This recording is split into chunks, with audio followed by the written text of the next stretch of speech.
Assalamualaikum warahmatullahi wabarakatuh. Perkenalkan, nama saya Nurul Anissa Faisal dengan NIM 2005-1150-2002. Kali ini saya akan menceritakan dongeng yang berjudul Keberuntungan Putri Baik Hati. Suatu hari, di sebuah istana tingkel, istana tempat tinggal seorang raja dan ratu yang sangat dihormati di desa Tingkel.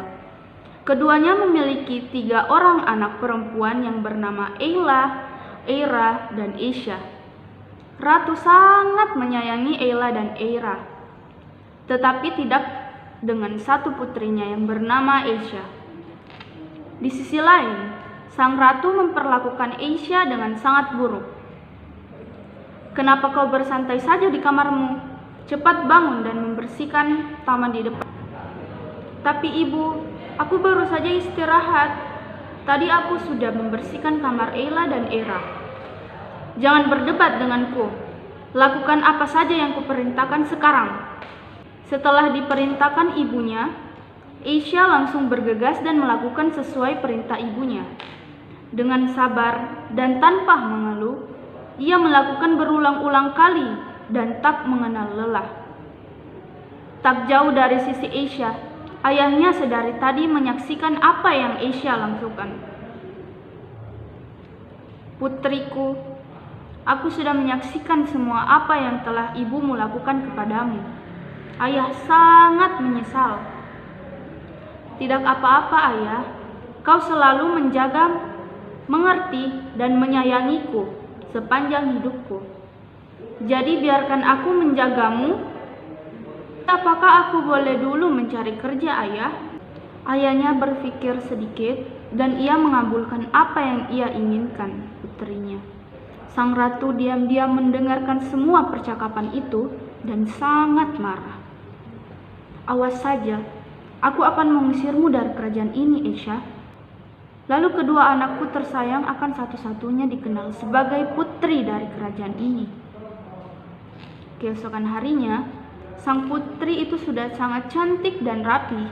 Ia akan mencari pekerjaan seperti yang ia inginkan. Ibunya tidak memberikan makan atau air pun untuk sarapan pagi itu. Tapi putrinya itu tidak keberatan. Sebelum pergi, sang raja sedikit memberikan nasihat agar putrinya baik-baik saja. Putri pun pergi melewati hutan-hutan yang sepi dan tidak menemukan apapun. Ia berjalan dari pagi hingga sore dan tetap saja tidak menemukan apapun. Namun, tak jauh darinya, ia menemukan sebuah pohon yang kering. "Halo putri, akhirnya aku bisa melihatmu sedekat ini. Kau mau pergi ke suatu tempat? Maukah kau membantuku menyingkirkan cabang-cabang keringku ini? Aku akan melakukan kebaikan kepadamu sebagai imbalannya." Putri Aisha kemudian memanjat lalu mencabut cabang kering dari pohon itu. Dia tidak akan berhenti sampai benar-benar sudah bersih. Pohon itu pun berterima kasih kepadanya dan melanjutkan perjalanannya lagi. Sedikit lebih jauh, ia menemukan tanaman yang kering. Di samping tanaman itu ada baskom yang berisikan air. Tanaman itu berbicara, "Halo Tuan Putri, apa kau mau membantuku menyiram tubuhku ini? Aku akan melakukan kebaikan kepadamu sebagai imbalannya." Sang putri pun langsung melakukan itu dan menyiramkan air kepada tanaman yang kering itu. Tanaman itu berterima kasih kepada Putri Aisha, dan putri kembali melanjutkan pekerjaannya. Sedikit lebih jauh, dia menemukan sumur yang rusak. "Halo, apa kau akan membersihkan aku dan membuat aku rapi? Aku akan melakukan kebaikan kepadamu sebagai imbalannya." Putri pun mengambil air dan membersihkan sumur itu. "Oh tidak, bajumu sudah kotor." "Tidak apa-apa, aku bisa membersihkannya. Kau butuh bantuanku, jadi aku harus membantumu." Sumur itu berterima kasih kepadanya dan putri melanjutkan perjalanannya. Tak jauh dari sumur, ia menemukan seekor kucing yang sangat kotor. "Apa kau mau memandikan aku di sungai? Aku akan memberikan kepadamu sebagai imbalan." Putri itu langsung melakukan hal yang sama. Kucing itu sekarang tampak bahagia dan sehat. Ia tak lupa berterima kasih kepada Putri Asia. Hari mulai gelap. Ia menemukan sebuah rumah. Rumah itu dipenuhi oleh 7 peri. Maaf mengganggu kalian, tapi di luar gelap. Apa aku bisa menginap malam ini? Kemana kau akan pergi? Aku sedang mencari pekerjaan. Benarkah itu? Mengapa kau tidak bekerja di sini? Ada 7 kamar, dan kau harus membersihkan 6 kamar. Tapi kau harus ingat, jangan ke ruangan 7. Apa kau setuju? Oh, aku sangat bersyukur. Terima kasih. Aku akan melakukan apa yang kau katakan. Dia pun melakukan. Dia bangun setiap hari dan membersihkan 6 kamar itu. Ia tidak pernah melihat ruangan ketujuh itu. 1 bulan kemudian, Putri mendapatkan cukup uang. Dia kembali ke rumah kerajaan. Sebelum kau pergi, aku ingin menanyakan kepadamu, mengapa kau tidak ingin tahu ke ruangan 7 itu? Aku mengingat ajaran ayahku dari kecil.